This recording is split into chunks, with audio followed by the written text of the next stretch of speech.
bienvenidos. Muy bienvenidos. Muy bien. Quiero compartir con ustedes la palabra de Dios en esta noche. Y el título de la charla es Amalek, nuestro archienemigo. Muchos de ustedes a lo mejor oyen por primera vez la palabra Amalek. ¿Y qué era? ¿Quién era? ¿Quiénes eran Amalek? Amalek era una tribu nómade cuyo lugar donde vivían, donde estaban asentados, era en la península de Sinaí. Cuando Israel sale de Egipto por mano poderosa de Dios y bajo la conducción de Moisés, tienen que atravesar la península del Sinaí. Y el primer enemigo al que tienen que enfrentar es Amalek. Amalek tenía algunas características, esta tribu, esta nación, tenía algunas características sumamente interesantes.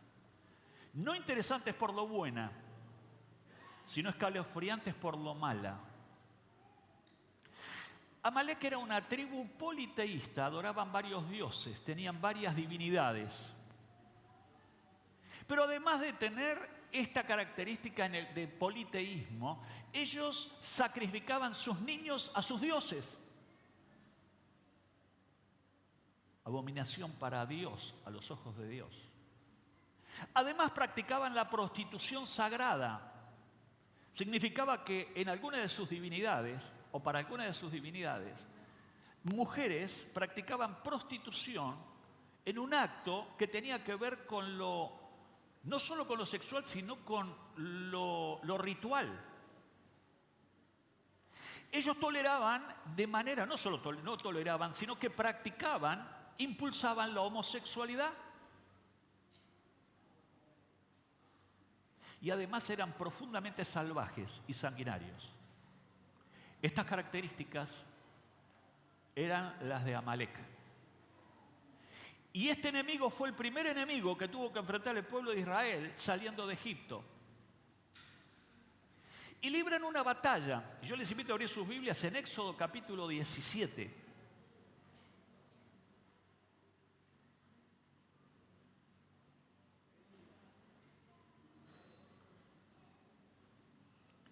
Éxodo capítulo 17. Y antes de entrar en estos versículos que están proyectados, que son los que yo quiero enfatizar, quiero contarles la previa a que del versículo 8 en adelante se nos comenta.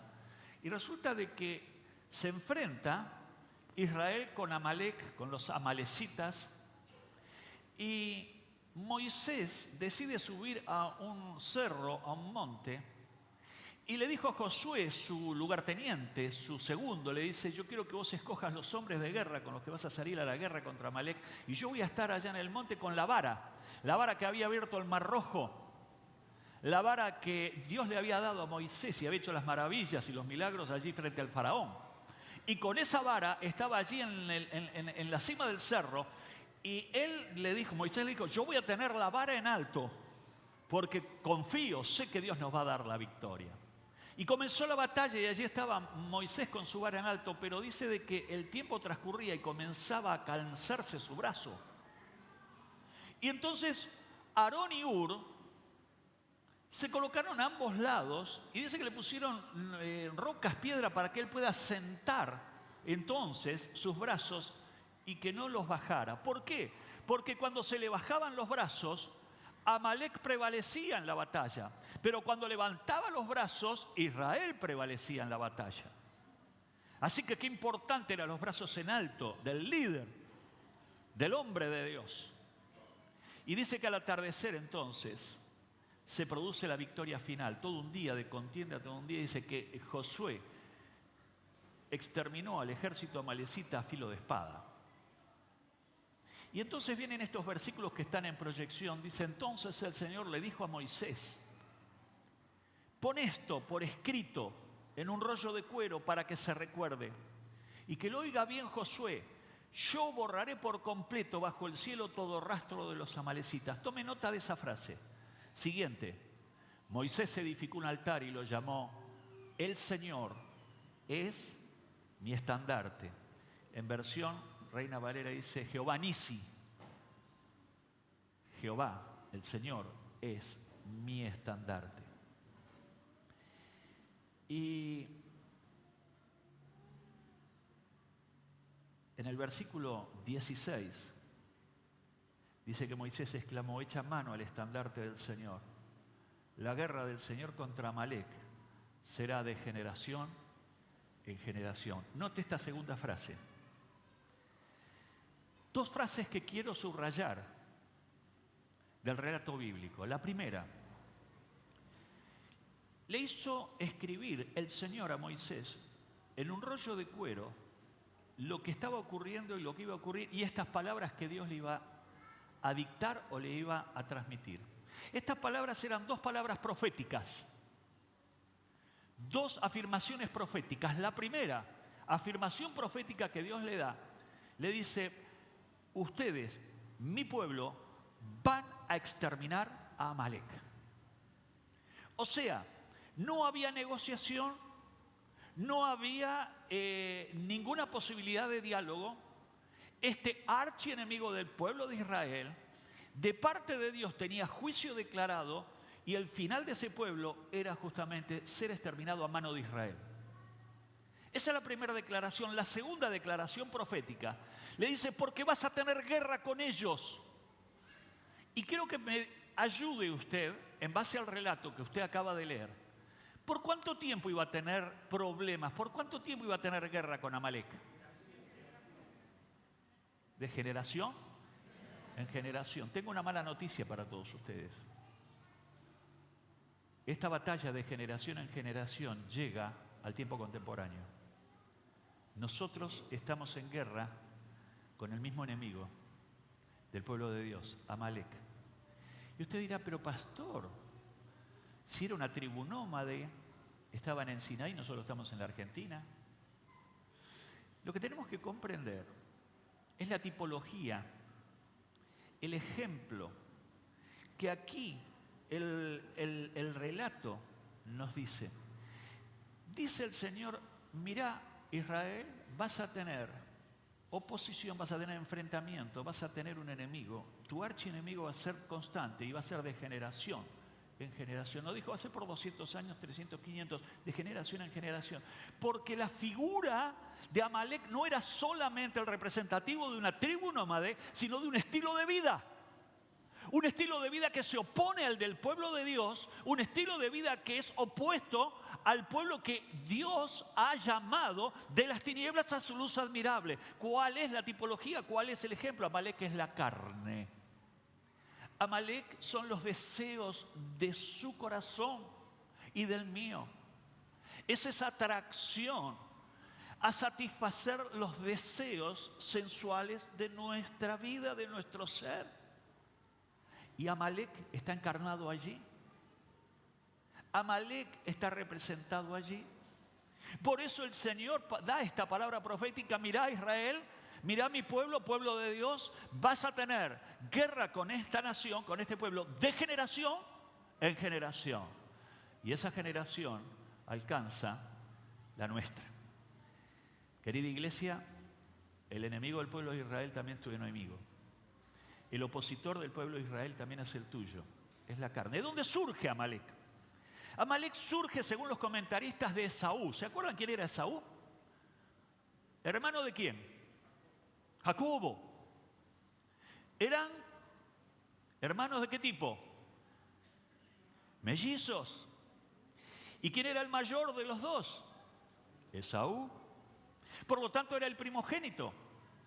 Y usted sabe que en la cultura oriental, y especialmente en los designios de Dios, el hijo primogénito tenía un especial interés dentro de los propósitos de Dios. El primer hijo varón tenía significancia, era importante. ¿Y qué pasó con la primogenitura? ¿Qué hizo Esaú? Un día vino del campo de cazar y ¿qué tenía? Hambre. Su hermano estaba cocinando ¿qué? ¿Un guiso de qué? Lentejas. Uy, yo le hablo a usted de un guiso de lentejas con chorizo colorado y panceta y lo estoy matando en este momento, ¿no es cierto? Dice, pastor, es la hora de comer. ¿Qué me dice? Un guiso de lentejas. El próximo guiso de lentejas que se come en su casa se va a acordar de esta historia. ¿Y qué pasó? Vino del campo, hambriento. El hermano estaba cocinando un guiso de lentejas, le pidió un plato y el hermano, muy pícaro, le dice, yo te doy un plato, pero cámbiamelo por tu primogenitura. Te cambio un plato de lentejas por tu primogenitura. ¿Qué hizo Esaú? Ni lo dudó. Era más importante el plato de lentejas que los propósitos de Dios. Era más importante el plato de lentejas que los planes de Dios, que los proyectos de Dios para su vida. En otras palabras, Esaú estaba menospreciando los planes de Dios, el llamado de Dios. A lo mejor estás sentado en esta noche, en este lugar. Y a lo mejor hace poco, muchos años, Dios te llamó. Dios puso fuego en tu corazón. Dios te está convocando. Dios te está llamando para propósitos superiores a los que hoy estás haciendo. Y sin embargo, lo cambiaste por el plato de lentejas, lo menospreciaste, no te interesan los planes de Dios, te interesan solo tus planes. No te interesan los proyectos de Dios, solo te interesan los tuyos. Y este fue el espíritu de Esaú. Pero Esaú comete un segundo error. No solamente menospreció la primogenitura, la segunda cosa que menospreció es la bendición. ¿Por qué? Porque en alguna medida su hermano le ganó de mano y obtuvo la bendición del padre, Isaac. Y entonces Esaú despreció, menospreció el llamado de Dios y la bendición de Dios. Decirle a la persona que está al lado, no menosprecies el llamado y la bendición de Dios. Dígaselo.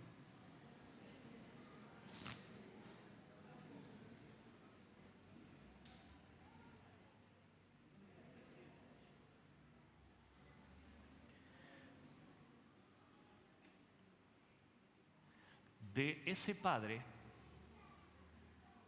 de ese antecesor, surge Amalek. Amalek se origina en las personas que menosprecian las cosas valiosas de Dios. Menosprecio las cosas valiosas de Dios cuando ocupo mi tiempo en cosas que no son las de Dios. Menosprecio las cosas de Dios cuando me es más importante hacer lo que a mí me parece y no hacer lo que a Dios le parece. Menosprecio la bendición y el llamamiento de Dios cuando mis propósitos, mis proyectos están antes que los de Dios. Yo sospecho que en este lugar hay personas que han recibido un llamado de Dios. A lo mejor en su juventud, a lo mejor en tu adolescencia. Un día Dios plantó una semilla en tu corazón. Dios plantó un sentir. Dios te dijo, mira, sos mi hijo amado. Yo tengo un proyecto, tengo un plan para vos, para tu vida. Y los problemas, las circunstancias, las cosas te han ido desdibujando y te han ido desviándote. Te han llevado a desviarte de lo que Dios un día te dijo. Amalek surge de ese corazón. Amalek surge de ese antecesor, Esaú. Yo quiero compartir dos características del espíritu amalecita en el tiempo contemporáneo. Yo les dije que era de generación en generación. No lo dije yo, lo dice la palabra de Dios. Tu batalla, tu guerra va a ser de generación en generación, o sea, por siempre. Siempre vas a enfrentarte a los deseos, a tus propósitos, a tus proyectos, en lugar de los de Dios. Y hay dos características que yo quiero compartir con ustedes. Y vamos a la palabra de Dios otra vez. Primera de Samuel, capítulo 30, versículos 1 y 2. Primera de Samuel, capítulo 30, versículos 1 y 2.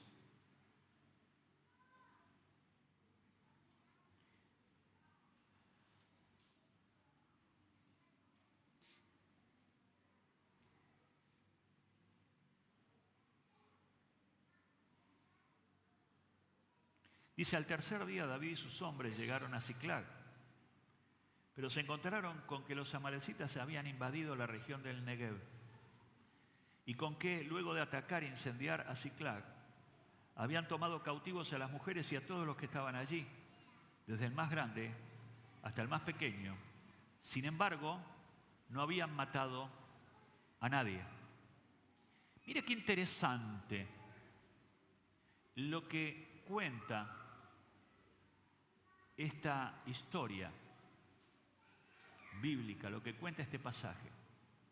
Dice de que de pronto, aquí tenemos, fíjense, estábamos en Josué, ahora estamos en David, estamos ubicados unos cuantos años, cuantos siglos adelante.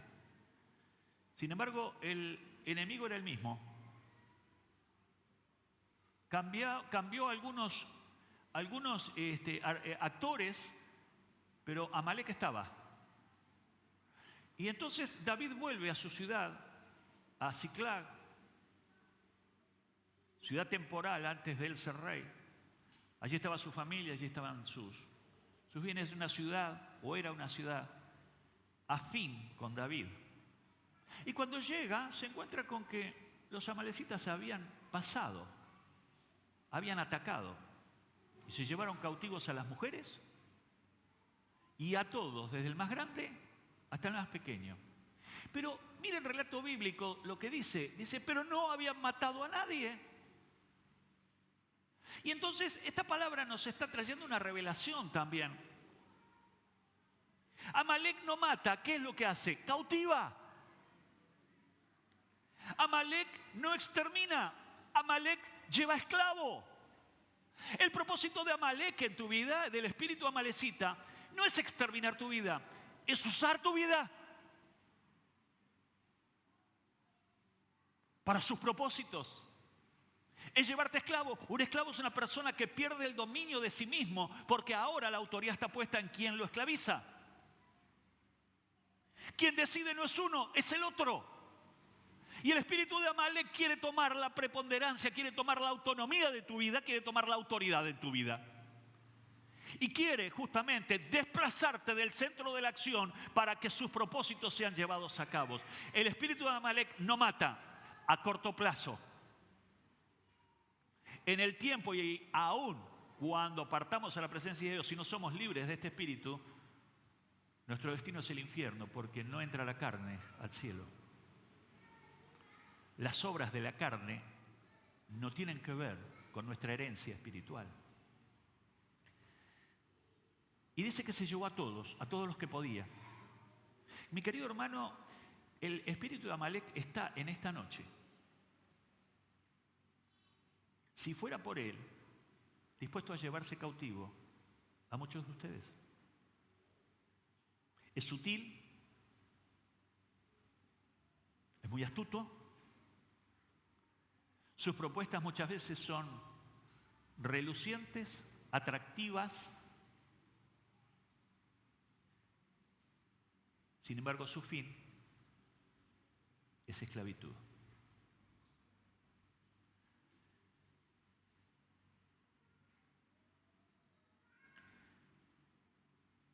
Muchas personas de las congregaciones cristianas están siendo arrebatadas por el espíritu de Amalek, el espíritu amalecita.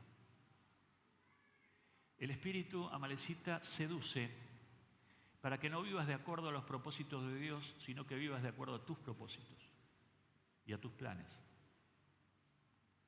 El espíritu amalecita nos seduce a que no vivamos conforme a lo que Dios dice, sino a lo que yo quiero.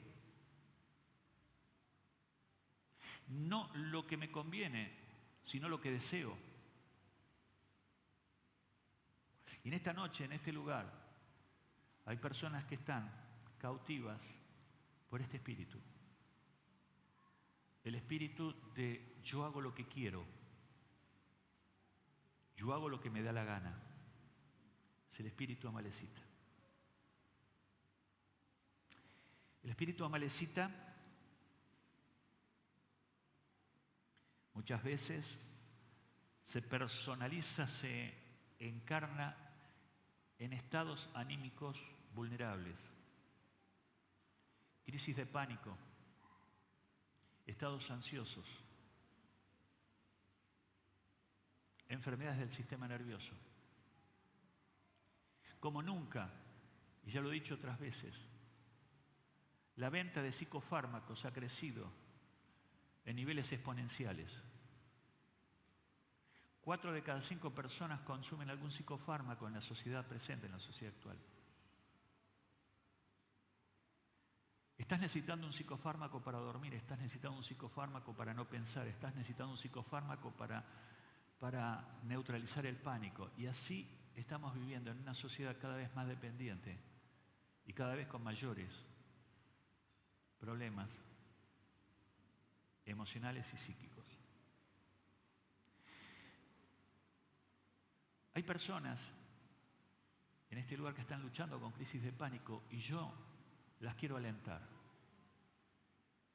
Porque conozco de tus luchas y conozco de tu guerra. Conozco que todos los días tenés que hacer un esfuerzo para levantarte, para tomar un colectivo, para estar en un lugar público. Pero no te has dado por vencido, no te has dado por vencida y Dios te va a dar la victoria. Dios te va a levantar en alto. Dios te va a dar su estandarte para que vaya delante tuyo. Jehová Nisi, Jehová es mi estandarte, es el estandarte de la victoria, es la bandera de la gloria, es la bandera que toma triunfo sobre aquellas cosas que nos tienen esclavizados. Vamos a darle la gloria a Dios. Hay poder en el nombre de Jesús.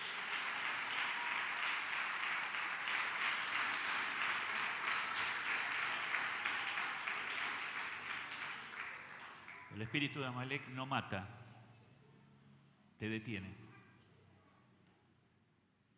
No mata, te neutraliza, te deja fuera de acción. Segunda característica del espíritu amalecita. Vamos a ir a un pasaje en Deuteronomio, capítulo 25, versículos 17 y 18. Deuteronomio, capítulo 25, versículos 17 y 18.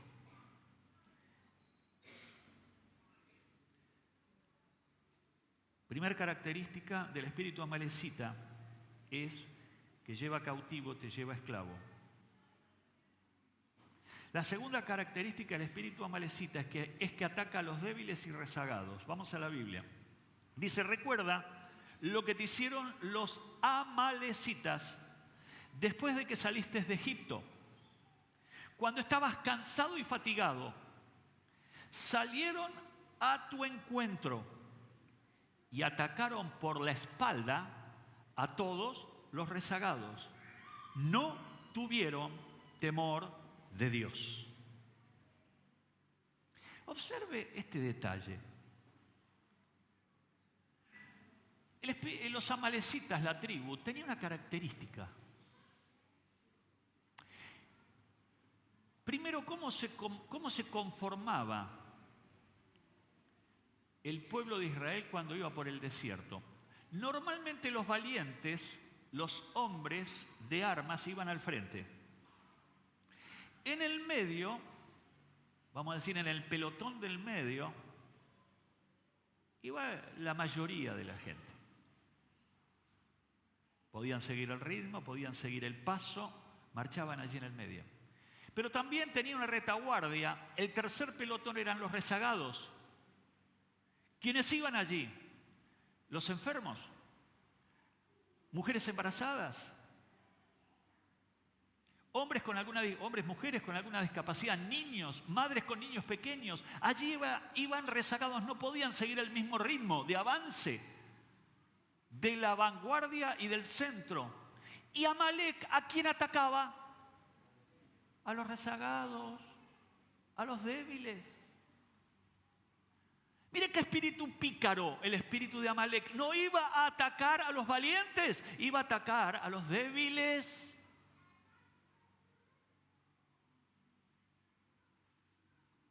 Mi querido hermano,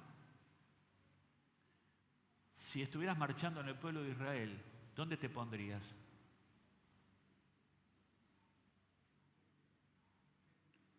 ¿Sos de los que van al frente? ¿Sos de los que van con espada en mano, que están en plena batalla? Probablemente con heridas, sí, con rasguños, sí, pero todavía con la espada entre las manos, como dice la canción de este cantante español cristiano. Con heridas, sí, pero todavía con la espada entre las manos. Mi querido hermano, el camino, el estar en las filas del Señor, el estar en los caminos de Dios, no es gratuito. Es gratuita nuestra salvación, pero nuestro servicio tiene costo. Hay sacrificio, hay empeño, hay días que te tenés que levantar, tenés la tentación delante y sin embargo decís, no, yo decido seguir a Jesucristo. Hay ofertas en tu trabajo, pero que son oscuras, que son tenebrosas, pero decís, yo no las acepto, porque yo obedezco a Dios, al Dios de los cielos, porque Dios me ve. Estás con la espada entre las manos porque estás en batalla, porque has sido atacado, pero te has levantado. Muchas veces te has caído, pero otras veces y otras tantas, Dios te fortaleció para ponerte en pie. Estás en la vanguardia. Estás sirviendo a Dios con todo el esfuerzo que eso implica y con todo el costo que eso implica. A lo mejor puedes estar en el pelotón del medio. Ni muy, muy, ni tan, tan. ¿Estás allí? El pelotón del medio es un pelotón medianamente cómodo. Porque están los del frente que de alguna manera son de arma llevar, son los que batallan, son los que oran, son los que claman, son los que ayunan, son los que buscan la presencia de Dios. Y no estás en el fondo. Que si vienen a atacarse, los primeros que la ligan son los del fondo. Entonces estás cómodo, estás muy cómodo en el lugar donde estás. Pero estás dentro del pueblo, estás dentro de la nación de Dios. Pero a lo mejor puedes estar en la retaguardia. Distintas circunstancias te hicieron débil, distintas circunstancias te hicieron rezagado. Y estás caminando atrás. Estás caminando lento. Hay distancia entre vos y el pueblo de Dios. ¿Quiénes son? Los rezagados, los débiles son aquellos que les cuesta congregarse, que han decidido postergar lo que es importante y lo han cambiado por lo que es atractivo. Dejamos de estar en la presencia de Dios, dejamos de buscar a Dios, dejamos de tener hambre por las cosas de Dios, dejamos de tener deseos para que su gloria se manifieste en nuestra vida, en nuestro hogar, en nuestro matrimonio, en nuestra familia, en nuestra iglesia. ¿Estamos allí en el fondo? ¿Estamos en la retaguardia? Pedro un día decidió andar del mismo modo y la palabra de Dios nos dice en Mateo 26, 58, pero Pedro lo siguió de lejos. Pedro decidió poner distancia con Cristo. Cuando Cristo era detenido y llevado al patio del sumo sacerdote, Pedro lo seguía de lejos. Y mi pregunta es, ¿a qué distancia estás caminando de Cristo hoy? ¿Cuál es tu distancia?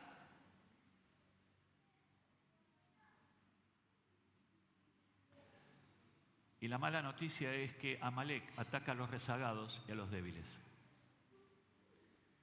Y yo te invito a que medites, a que pienses, si vas a seguir caminando allí o vas a cambiar de posición. Cambiar de posición significa un cambio de actitud. Significa decisiones deliberadas que yo tengo que tomar.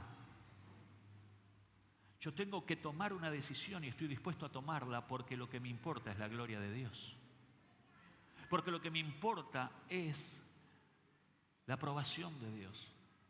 Y lo que me importa es andar conforme al corazón de Dios.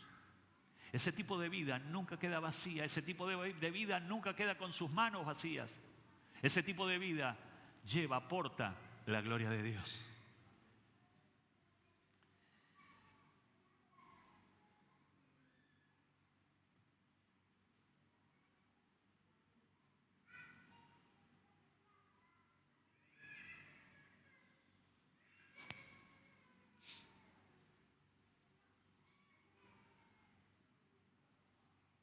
Cuando la debilidad nos entra el corazón, corremos riesgo. Corremos el riesgo. Estamos expuestos al ataque de este enemigo sanguinario que no perdona y que su único objetivo es esclavizarte. Nuestros niños son objetivos del espíritu amalecita. Lo que les permitimos ver en la televisión, nuestros adolescentes son objetivo directo del espíritu amalecita. A veces, papás, permitimos que ellos vean programas que son nocivos, que presentan un estilo de vida carnal, un estilo de vida indiferente a Dios, que no tiene en cuenta los consejos de Dios. Nuestros adolescentes hoy son empujados a las drogas, son empujados a los vicios, son empujados hacia una libertad sexual,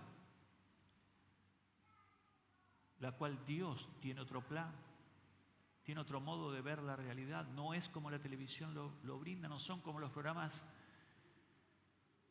destinados a estos segmentos de edades. Muchas mujeres ven novelas y en las novelas lo que se propone es la infidelidad como una alternativa, es el adulterio como una alternativa, pero ese no es el propósito de Dios. Muchos hombres están expuestos en este tiempo justamente a poner sus ojos en la mujer que no es su esposa.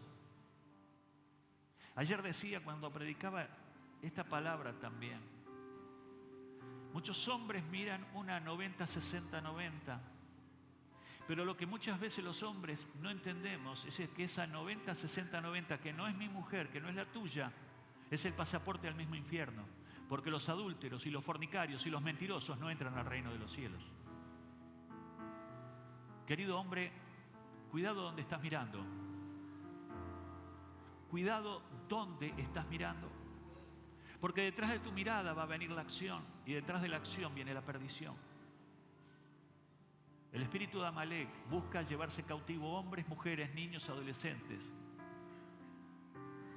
mayores. El espíritu de Amalek está a la puerta de esta iglesia, esperando que salgas.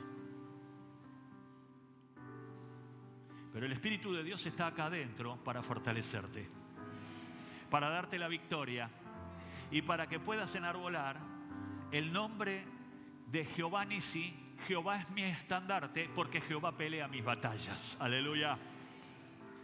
¿Cuántos desean que Dios pelee por usted? ¿Cuántos desean la victoria de Dios en tu hogar, en tu familia y en tus hijos? Levanten su mano con completa libertad. Bueno, yo estoy seguro que Dios va a hacer algo sobrenatural en este momento, porque si usted lo desea, Dios más. Si usted lo quiere, Dios más. Es hora de exterminar a Amalek. Fíjense que lo que Dios le dijo a Israel era distinto de los propósitos de Amalek. Amalek toma cautivo, Israel tiene que exterminar. Y con Amalek no se negocia, a Amalek se lo extermina. Y tenés que estar dispuesto a llevar tu vida y clavarla en la cruz. Tu carne debe morir, la mía debe morir. Es lo que Pablo decía, porque ya no vivo yo, más vive Cristo en mí. Lo que ahora vivo en la carne, lo vivo para la gloria de Dios. Mi hermano, mi hermana, esta noche tiene que salir de este lugar un espíritu victorioso. No porque yo lo quiera, es porque Dios lo quiere. Esta palabra que te estoy compartiendo es porque Dios desea revertir tu derrota en victoria, tu fracaso en acierto. Dios desea dar vuelta a las páginas. Dios desea escribir una historia distinta en la tuya. Dios desea establecer un tiempo nuevo, y el tiempo nuevo viene de la mano de Dios. Dígale a la persona que está al lado: hay un tiempo nuevo para tu vida. Pero también dígale esto: viene de la mano de Dios. Termino.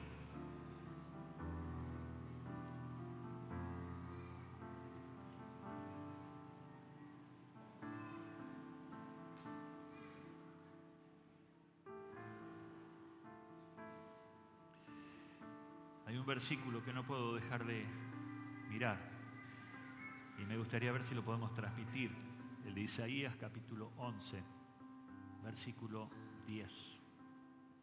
No lo vamos a poder ver. Dice así: en aquel día se alzará la raíz de Isaí como estandarte de los pueblos. Hacia él correrán las naciones y glorioso será el lugar donde repose. ¿Sabe lo que dice esta palabra? Jesucristo es de la raíz de Isaí, de la raíz de David. Isaí era el padre de David, por lo tanto es de la misma herencia. Y cuando dice la raíz de Isaí está hablando de Jesucristo, el Hijo del Dios viviente. ¿Está de acuerdo conmigo? Los que leen la palabra. La raíz de Isaí, el león de Judá, Jesucristo. Y dice, esta palabra dice, en aquel día se va a alzar. Y así como fue alzada la serpiente en el desierto y todos los que eran picados podían ser sanos mirando a la serpiente, así dijo, dice el Señor, así deseo que yo sea levantado y todo el que en mí pone su vista será salvo. Jesucristo es nuestro estandarte. Mi querida amigo, visita en esta noche. Yo quiero invitarte a que tengas un encuentro personal con la raíz de Isaí, con el león de Judá, con Jesucristo. Nadie va al Padre si no es por Cristo. Yo soy el camino y la verdad y la vida. Y nadie viene al Padre si no es por mí. ¿Quién lo dijo? ¿Quién lo dijo? ¿Quién lo dijo?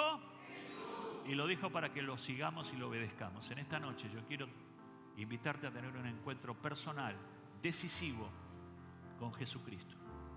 Vamos a cerrar nuestros ojos.